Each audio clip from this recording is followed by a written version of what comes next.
Margaret Rowland stepped into the vast hall of the Metropolitan Museum of Art feeling like an intruder in someone else's dream. At 58, she had accepted long ago that evenings like this, black tie fundraisers for literacy and rare book preservation, belonged to younger faces and bolder ambitions. Yet here she was, invited because the foundation board valued her quiet expertise more than she valued their spotlight. The room hummed with laughter that sounded rehearsed, champagne flutes catching light like tiny stars, gowns whispering against marble floors. She wore the same deep green silk dress she had worn to her husband's memorial 5 years earlier. It still fit, though the woman inside it felt smaller. "Hi family, I need you to please help subscribe and watch my video to the end. Please remember to subscribe to my channel. Let us continue." She lasted 40 minutes before the noise pressed too hard. Slipping through a side door, she found the balcony overlooking Central Park. Night air carried the faint scent of cut grass and distant traffic. Margaret leaned against the stone railing, breathing deeply, grateful for solitude. Footsteps approached, measured, unhurried. She turned to see a tall man in a perfectly tailored charcoal suit, silver hair catching the low light. Joe Evans. She recognized him immediately from the program. 68, major donor, scheduled speaker, the man whose software empire had quietly reshaped how libraries cataloged the world's knowledge. He paused at the doorway, as if asking permission to enter her quiet. "Mind if I join the escape committee?" His voice was low, warm, carrying the faint trace of a Midwestern upbringing smoothed by decades in boardrooms. Margaret smiled despite herself. "Only if you promise not to talk about stock prices or quarterly reports." He laughed softly and stepped beside her, hands resting lightly on the railing. "Deal. I came out here to avoid exactly that."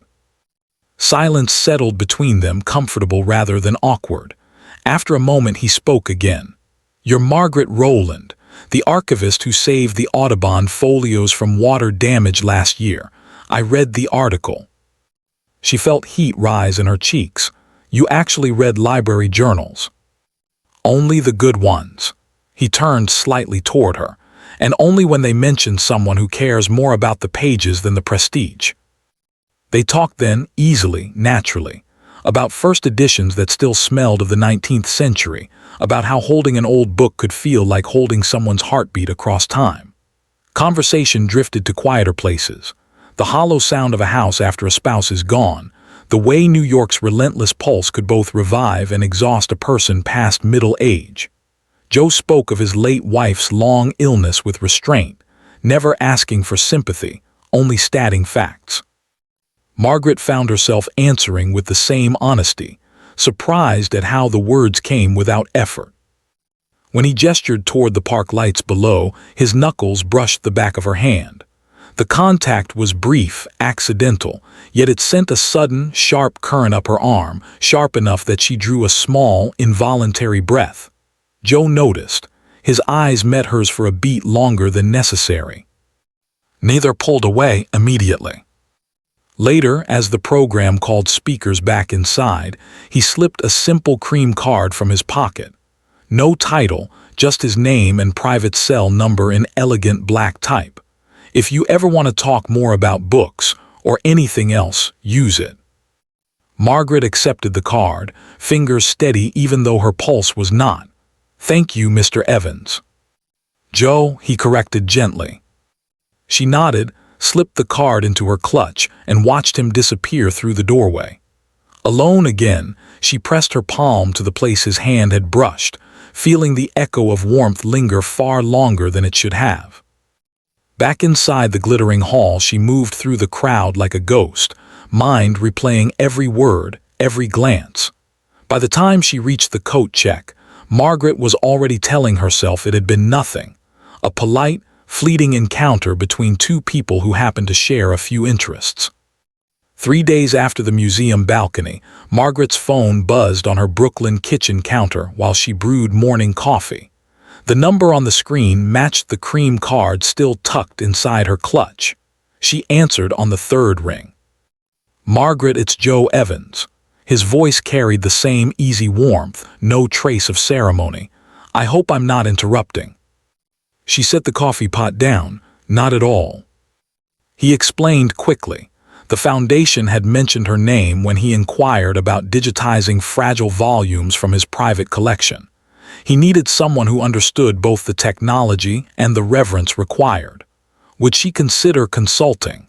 The work would be paid, of course, but more importantly, he trusted her judgment. Margaret hesitated only long enough to feel the flutter return to her chest. She agreed to meet the following Tuesday at the New York Public Library's Rose Reading Room. They began in the hushed vastness of that room, surrounded by polished wood and the faint perfume of old leather. Joe arrived first, already seated at a long table with 3 carefully wrapped volumes waiting. He stood when she approached, pulling out her chair with a small, old-fashioned courtesy that made her smile. The first meeting stayed professional. They examined a worn copy of Whitman's Leaves of Grass, discussing scanning protocols, humidity controls, metadata standards. Yet every so often Joe would pause, open a page, and read a line aloud in that resonant baritone. The words seemed to settle between them like shared secrets. By the third meeting, held in his midtown office, a quiet suite with floor-to-ceiling bookshelves and no ostentatious displays, the conversation drifted. He spoke of building his company from a garage in Ohio, how ambition had cost him evenings with his late wife, how he sometimes wondered if the empire had been worth the solitude. Margaret listened, then offered her own quiet truths. The way grief had dulled color in the world, the fear that desire itself might have quietly retired along with her husband. Joe never pressed. He simply met her honesty with his own. When he leaned forward to point out a passage in a volume of Emily Dickinson, his sleeve brushed her wrist. The contact lingered a heartbeat longer than necessary. She felt the warmth of his skin, caught the subtle scent of cedarwood cologne mingled with the must of aged paper. Her breath caught. After that, anticipation became a private habit. Each morning she woke with a soft expectancy she had not known since her 30s, checking her calendar, choosing blouses with care, wondering what new line he might read to her. She told herself it was intellectual curiosity, professional respect. But when she closed her eyes at night, it was not the poetry she replayed. It was the low timbre of his voice saying her name, the steady regard in his eyes, the accidental brush of fingers that felt anything but accidental. After 6 weeks of library tables and midtown offices, Joe suggested a change of scenery. "My library wing at the Hamptons house is nearly finished," he said over coffee one Thursday. "I'd like your eyes on it before the final shelves go in. Weekend work if you're free. The ocean might be a nice break from city dust." Margaret agreed before she could talk herself out of it. She packed light jeans, soft sweaters, the green silk dress folded carefully in case, and drove out Friday afternoon. The house appeared at the end of a private lane. Low stone walls, weathered shingles, wide windows facing the Atlantic. No imposing gates or staff in uniforms, just quiet elegance and the steady rhythm of waves. Joe met her at the door in a navy cashmere sweater and bare feet, sleeves rolled to the elbows. He carried her small suitcase inside without asking, then led her through sunlit rooms to the new wing. Floor-to-ceiling oak shelves waited, half filled with volumes still in protective wrapping. They spent the afternoon measuring, discussing lighting angles, debating whether certain first editions deserved glass cases. Work felt effortless, almost playful. As dusk settled, Joe suggested a walk.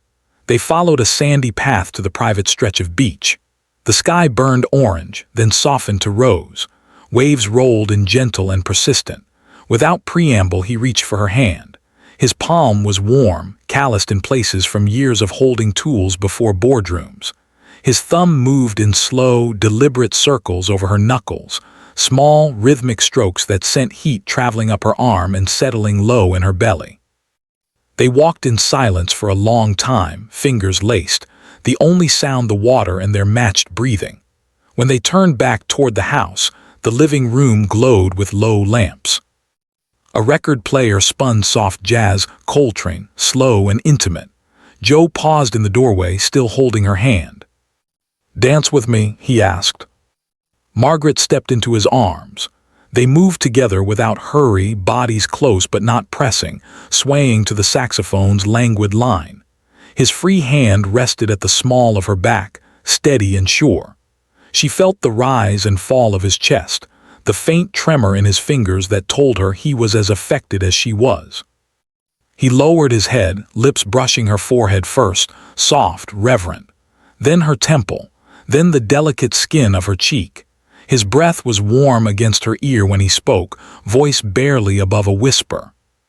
"You make this place feel like a home again, Margaret, not the house, the quiet inside it."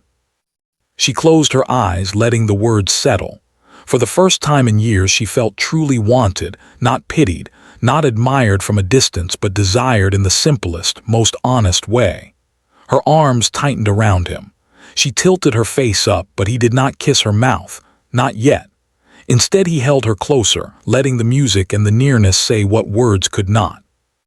When the record ended they stayed like that, wrapped in each other, the ocean murmuring approval through the open windows. Margaret rested her cheek against his shoulder and allowed herself to believe, just for that evening, that it was possible to be wanted again at 58. The next morning dawned clear, but by mid-afternoon the sky darkened without warning. Thick clouds rolled in from the sea, wind whipping the dunes.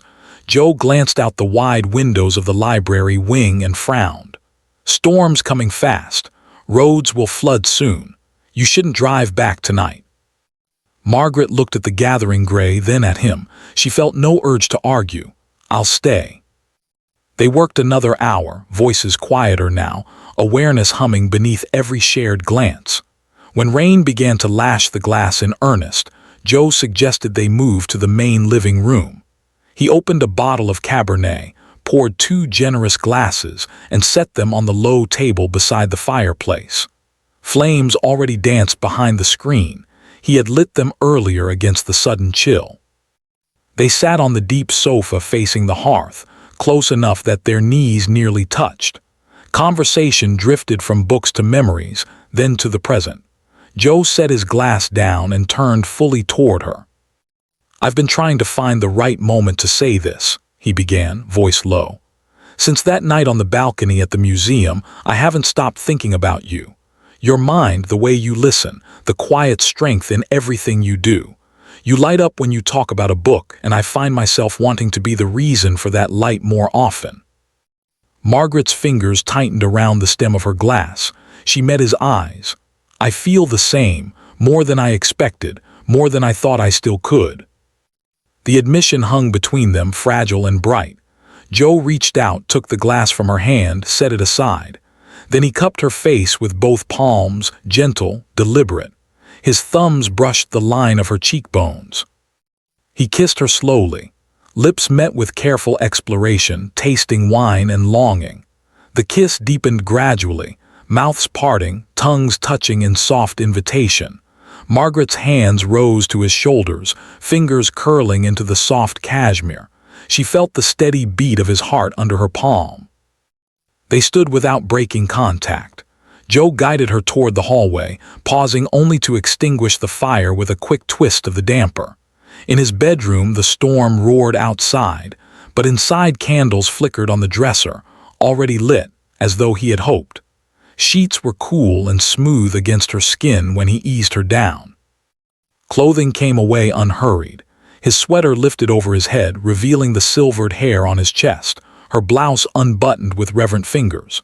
Bodies met with tenderness, skin to skin, curves softened by time welcomed without hesitation. Hands traced familiar yet new paths, his palm gliding along her hip, her nails lightly scoring his back. They moved together with patient rhythm, attentive to every sigh, every shift. Small laughs escaped when elbows bumped or breaths caught awkwardly, dissolving into deeper kisses. Pleasure built steadily, shared and unself-conscious. When release came, it was quiet, profound, a wave cresting together, leaving them trembling in its wake. They stayed entwined as the storm eased to steady rain. Joe pulled the duvet over them, tucked her against his side. Dawnlight would find them still tangled, speaking in murmurs about dreams they had once buried, fears they no longer wished to carry alone. For the first time in years, Margaret felt her heart expand rather than contract in the dark. Morning light filtered through the bedroom curtains in pale gold stripes across the rumpled sheets. Margaret woke first, Joe's arms still draped loosely over her waist, his breathing deep and even. For a long moment she simply lay there, memorizing the weight of him, the warmth where their bodies touched. Then reality arrived quietly but insistently. The 10-year difference in their ages, the quiet scrutiny of New York's tighter social circles, the way her own reflection in the mirror that morning had shown lines and softness she had once ignored. By the time Joe stirred and kissed her shoulder, murmuring good morning against her skin, the doubts had already taken root. Breakfast on the sun porch was gentle, fresh fruit, coffee, easy silences, but Margaret felt the shift inside herself. When they returned to the city that Sunday evening, she asked him to drop her at her Brooklyn brownstone rather than stay the night. Over the next week, she kept their contact brief. Polite texts, a single lunch squeezed between her archive shifts. On the 8th day, she met him for coffee near Bryant Park and spoke the words she had rehearsed in the shower. "Joe, I think we should stay friends. What happened at the house was beautiful, but I'm not sure I'm ready for more. The age gap, the attention it might draw, my own uncertainties. I need time to think clearly." He listened without interrupting, eyes steady. When she finished, he nodded once slowly. "I hear you. I won't push. But I'm not going anywhere unless you tell me to disappear completely." He respected the boundary. No daily calls, no insistence. Instead, small, thoughtful gestures arrived at her door over the following weeks. A first-edition copy of Virginia Woolf's Mrs. Dalloway appeared on her stoop with a note in his familiar handwriting. "For the woman who still finds new rooms in old books." Inside the front cover, he had underlined a passage about time and memory, the ink fresh. Another day brought a slim volume of Pablo Neruda love poems, the note reading simply, "These lines remind me of how you make ordinary moments feel necessary." No pressure, only presence. Nights alone in her narrow bed grew restless. Margaret would wake at 3 a.m., body remembering the slow glide of his hands along her ribs, the way he had paused to kiss the faint scar below her collarbone, the quiet laughter they had shared when her hair caught in his watchband. She ached in places she had forgotten could ache, low, insistent longing that left her flushed and restless. She touched herself once, tentatively, chasing the memory of his mouth on her throat, but the release felt hollow without him there to hold her after. Caution warred with craving. She told herself the distance was wise, protective. Yet each package he sent chipped at her resolve, each note a reminder that someone still saw her, not as a widow, not as an archivist, but as a woman capable of being wanted fiercely and without apology. She kept the books on her nightstand, opening them late at night, fingers tracing his underlines, wondering how long she could pretend the pull between them was something she could outwait. 2 months into the careful distance Margaret had imposed, the first call came at dawn on a Tuesday. It was Joe's assistant, voice tight with concern. Joe had been admitted to Mount Sinai overnight after experiencing irregular heart rhythm during a late meeting. Arrhythmia, the doctors said, stress-induced, manageable, but he was alone in the suite and had asked that no one else be notified except her. Margaret was on the subway within 20 minutes, coat thrown over pajamas, hair still damp from the shower she had abandoned mid-rinse. She arrived at the hospital floor breathless, badge clipped to her sweater by a nurse who recognized the urgency in her eyes. Joe lay in the private room, monitors beeping softly, silver hair tousled against the pillow. An IV dripped steadily into his arm. When he saw her in the doorway, his face softened, the lines of fatigue easing for the first time since admission. "You came," he said, voice rough from lack of sleep. She crossed the room in 3 steps and took the chair beside the bed. Without thinking, she reached for his hand, the same strong hand that had once traced slow circles on her palm. His fingers closed around hers immediately, grip firm despite the tremor. "I could not come," she whispered. They sat like that through the morning rounds, through the cardiologist's calm explanation of beta blockers and lifestyle adjustments, through the quiet hours when nurses dimmed lights for rest. Joe spoke little at first, letting her presence be enough. Later, when the room emptied again, he turned his head toward her. "I've been careful not to crowd you," he said. "But lying here, I realized I don't want to spend whatever time I have left pretending I'm fine alone. I'm in love with you, Margaret. Not the idea of you, the real, stubborn, brilliant you. I don't care about the years between us or what anyone else thinks. I just want more mornings waking up beside you." The words landed like stones in still water, rippling through every doubt she had nursed. She lifted his hand to her lips, pressing a soft kiss to his knuckles. "I can't imagine a life without you in it either," she told him. "I've been so afraid of judgment, of losing again, of my own body not being enough anymore. But seeing you here, none of that matters as much as this." He squeezed her fingers. "Then stay, not out of pity, stay because we both feel it." She nodded, tears slipping free. She stayed through the afternoon, reading aloud from a pocket edition of Rilke she kept in her bag, her free hand never leaving his. When discharge papers came that evening, rest at home, follow up in a week, she insisted on driving him back to the Hamptons house herself. The first night there, after the doctor's visit and a light supper, they moved to his bedroom without preamble. The urgency was different now, sharper, more deliberate. Kisses began at the door, deep, hungry, tasting of relief and reclaimed time. Clothes fell away with less patience than before. His shirt tugged over his head, her sweater discarded on the floor. Bodies met skin to skin, mindful of his recent fragility yet unable to hold back. He guided her to the bed with careful hands, laying her down as though she were something precious and breakable. They explored each other anew, lips following paths already mapped but now charged with fresh meaning. His mouth found the hollow of her throat, her collarbone, the sensitive curve beneath her breast. She arched into him, fingers threading through his hair, whispering his name like a prayer. When he entered her, it was slow, eyes locked, every movement a quiet declaration. Pleasure built in shared rhythm, urgent yet tender, until release crashed over them together, fierce and cleansing. They clung to each other afterward, breaths ragged, hearts pounding in unison. "I love you," he murmured against her temple. "All the time we have," she answered, "is ours."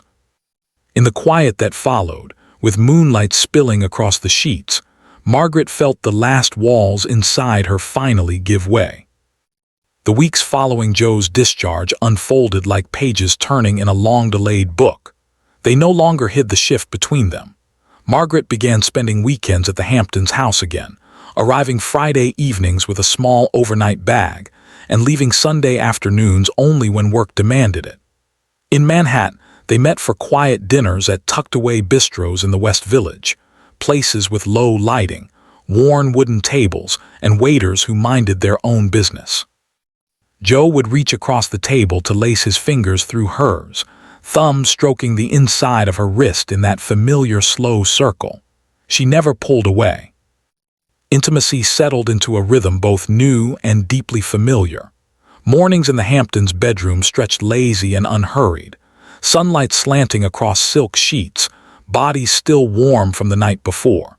They lingered in bed longer than either had in years, reading side by side, her head on his shoulder, his arm around her waist.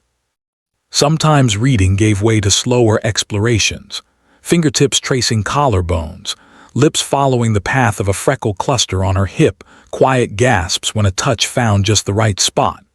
They learned each other's signals without rush, when to press closer, when to pause and simply hold. Pleasure came in waves of tenderness and sudden heat, always ending with laughter or murmured words against skin. Challenges arrived quietly at first. Joe's 2 adult children, A daughter in finance and a son running a nonprofit requested a dinner at a private club in Midtown. The evening was polite but taut. The daughter studied Margaret with careful neutrality. The son asked pointed questions about her work, her late husband, her finances. Joe kept his hand on Margaret's knee under the table, steady pressure that said, "I'm here." Afterward, in the car, he apologized for their reserve. She kissed his cheek and told him time would do the rest. Margaret's own circle proved gentler but no less probing. Her closest friend, a fellow archivist, met her for lunch and asked directly if she was certain about the power imbalance, the wealth gap, the risk of heartbreak at their age. Margaret answered honestly. She had weighed every caution and still chose this. The friend hugged her tightly and said only, "Then be happy. You deserve it." Public moments tested them too.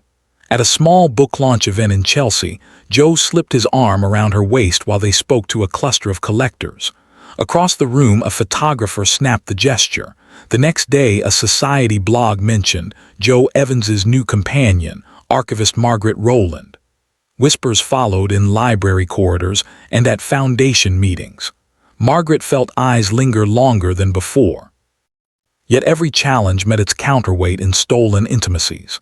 In a crowded Soho cafe, he leaned close to murmur against her ear, "You're beautiful," voice pitched so only she could hear. On the beach at dusk, he traced a slow line down her spine while they watched the horizon, fingers slipping beneath her sweater to rest warm against bare skin. Each touch reminded her that desire had not faded. It had simply waited for the right person to awaken it again. She began keeping a small overnight bag at his Manhattan apartment. He cleared space in his Hamptons closet for her sweaters and silk scarves. They moved through both homes with growing ease, building a shared life one quiet choice at a time. Margaret no longer questioned whether she belonged in his world. She simply occupied the space beside him, hand in hand, and found it fit perfectly. The calm they had built began to fray in late autumn. Joe's company faced a sudden regulatory investigation, allegations of data privacy oversights in an older software suite. Nothing criminal, but enough to draw headlines and summon endless emergency meetings. He spent longer hours in Midtown, voice hoarse from conference calls, eyes shadowed by fatigue. Margaret watched the change settle over him like a second skin, shoulders tighter, smiles slower to arrive. At the same time, her daughter Alina called from Boston with news that cracked Margaret's world open again. Alina's husband had left abruptly after 15 years. The divorce papers arrived the same week she discovered a lump in her breast. Tests were pending, but fear already gripped the household. Alina asked her mother to come stay for a while, help with the children, offer the steady presence only a parent could give. Margaret went without hesitation. She flew north for 10 days, then 2 weeks, then a month that stretched into 6. Phone calls with Joe became brief check-ins squeezed between hospital visits and school pickups. He understood, never complained, but the distance grew teeth. When she returned to New York for a weekend, the reunion felt strained, conversation polite rather than intimate, touches tentative. One rainy Friday evening in his Manhattan apartment, the tension finally broke. Joe had just ended a 14-hour day. Margaret arrived straight from the airport, still carrying the scent of hospital antiseptic. They sat on the sofa with untouched glasses of wine. "I'm trying to be here for both of you," she said quietly, "but I feel stretched so thin I can't breathe." Joe rubbed his temple. "And I'm trying not to add to that. But these past weeks, I've been staring at empty rooms wondering if this is how it ends. You running back to fix everyone else's life while I sit here pretending the company matters more than you do." Margaret's voice sharpened. "You think I want to be away? Alina might have cancer, Joe. She's terrified. My grandchildren are terrified. I can't just walk away because we've finally found something good." "I know," he exhaled hard. "I'm not asking you to choose. I'm asking what happens when the next crisis comes and the next. My heart's already shown it's not invincible. What if I'm the one who needs you most one day? What if I become the burden you're afraid of carrying again?" The words landed like a slap. Margaret stood, arms wrapped around herself. I've already buried one husband. I don't know if I have the strength to watch another man I love fade. And you keep pushing forward like nothing can touch you, but we both know that's a lie now." Silence stretched, thick and painful. Joe rose too, crossed to the window, stared at the rain-slicked street below. Maybe we've been fooling ourselves. Maybe love at our age comes with too many shadows. Margaret felt tears burn behind her eyes. Maybe, but I don't want to lose you because we're too scared to try. He turned, face drawn. Then what do we do? She had no answer. She left that night without staying, the door closing softly behind her. The drive back to Brooklyn felt endless. In her narrow bed, she curled around a pillow that still carried the faint trace of his cologne from months earlier. Sleep came in fragments, haunted by the memory of his hand on her back, the way he used to pull her clothes in the dark. Across the city, Joe sat in his quiet living room until the small hours, staring at the space on the sofa where she should have been. The apartment felt larger, colder, every corner echoing with absence. Neither reached for the phone that night. The distance they had fought so hard against had finally settled between them, heavy and real. 3 weeks passed in heavy silence. Margaret filled the days with Alina's appointments, school runs, and quiet evenings reading to her grandchildren while the test results came back benign. A cyst, nothing more. Relief washed through her, but it left space for the ache she had tried to ignore. Joe's absence felt physical. No late-night texts, no packages at her door, no low voice saying her name like it was the only word that mattered. One Thursday evening in early December, rain hammered the windows of her Brooklyn brownstone. Margaret sat at the kitchen table sorting mail when the doorbell rang. She opened it to find Joe standing on the stoop, coat dark with water, hair plastered to his forehead. In his right hand he held a small velvet box, unopened, unadorned. He did not step inside uninvited. "May I come in?" She moved aside. He entered, dripping onto the mat, eyes searching hers. The hallway light caught the lines around his mouth, deeper now, etched by sleepless nights. "I drove from the Hamptons," he said. "I couldn't wait for the weather to clear or for pride to let me call first. I've spent these weeks trying to imagine a future without you in it, and every version feels wrong." Margaret closed the door behind him. "Joe." He opened the box. Inside lay a simple platinum band, no diamonds, no elaborate setting, just clean lines and quiet strength. "This isn't about forever young romance or grand promises we can't keep. I don't need perfection. I need you, the woman who reads poetry in hospital rooms, who holds her daughter's hand through fear, who still blushes when I touch her wrist.